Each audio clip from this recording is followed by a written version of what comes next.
Who's to blame? The Beirut explosion. An accident waiting to happen.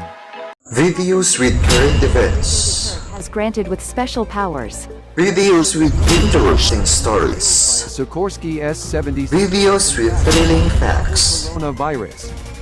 And entertaining videos. This is MIL Teacher Sir RJ, where you can get your daily dose of reliable information.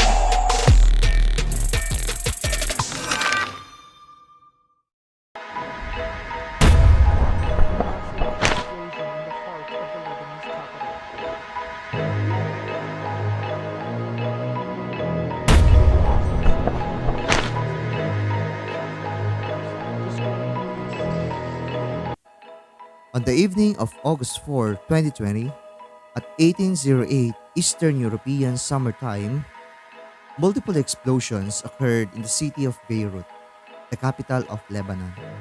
The blasts occurred at the port of Beirut and left more than 135 people dead and counting, 80 more missing, and more than 5,000 people injured. Beirut Governor Marwan Aboud estimated that up to 300,000 people were left homeless by the explosions. The economy of Lebanon was in a state of crisis before the explosions, with the government having defaulted on debt, the Lebanese pound plunging, and a poverty rate that had risen to over 50%. Lebanon is an accident waiting to happen in so many places, whether it's public services, electricity, all kinds of government industries are not regulated well. We don't have inspectors that so many buildings could collapse. Again, all the problems that Lebanon faces is because we don't really have a strong government. The port of Beirut serves as the main maritime entry point into Lebanon and a vital piece of infrastructure to import scarce goods. Owned by the Lebanese government, the port included 4 basins, 16 quays, and 12 warehouses. It accommodated a grain silo that served as a strategic reserve of wheat for the country. The Beirut Naval Base is also a part of the port. The cause of the explosions was not immediately determined, although state media initially reported them taking place at a fireworks warehouse, while others placed them at an oil storage or chemical storage facility. There were various warehouses in the port that stored explosives and chemicals including nitrates, common components of fertilizers and explosives. The Director General of Public Security stated the explosion was caused by the ammonium nitrate that was confiscated from the Rossus. A security source stated that the initial fire was caused during welding work on a hole in a warehouse. The main explosion was linked to approximately 2,750 tons of ammonium nitrate that had been confiscated by the government from an abandoned ship and stored in the port without proper safety measures for the previous 6 years. Ammonium nitrate has a TNT equivalence of 42%, which would suggest the explosion to be about 1 kiloton.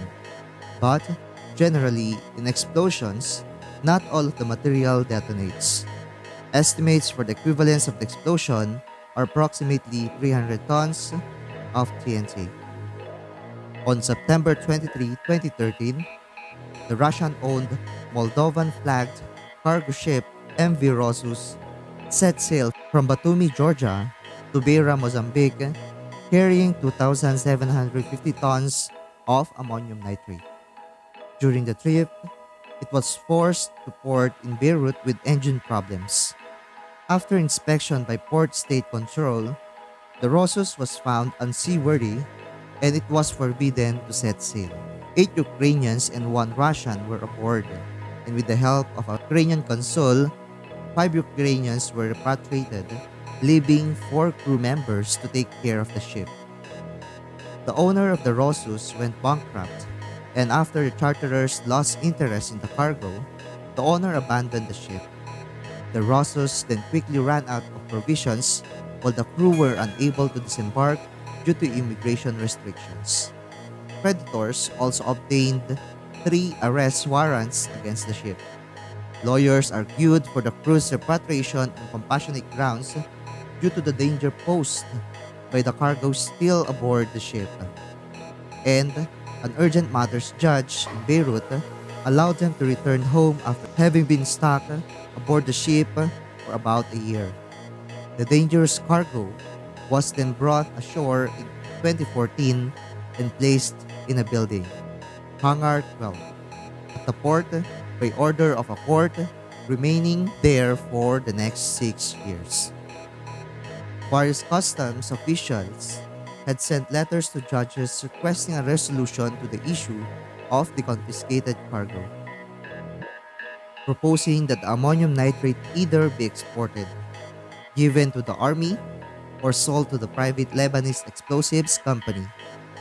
Letters have been sent on June 27, 2014, December 5, 2014, May 6, 2015, May 20, 2016, October 13, 2016, and October 27, 2017. One of the letters sent in 2016 noted that judges had not replied to previous requests and pleaded, in view of the serious danger of keeping these goods in the hangar in unsuitable climatic conditions, we reaffirm our request. Please request the Marine Agency to re-export these goods immediately to preserve the safety of the port and those working on it, or to look into agreeing to sell this amount. Basically, someone was trying to import that material in 2014, which is not allowed, and then they impounded the material, and there was a court case running for the past 6 years, which obviously only extended this far and wasn't directly re-exported because of political pressure and interventions with the justice system. Another side of the corruption that dominates Lebanon and has led to the systematic breakdown of the state. Lebanese authorities have placed Beirut port officials responsible for storage and security under house arrest, overseen by the Lebanese army, pending an investigation into the explosion. من دون حساب. It will not pass without accountability. Those responsible for this catastrophe will pay the price. This is a promise to the martyrs and injured. This is a national commitment. If you like this video, please click subscribe button below and we have more videos for you. Thank you.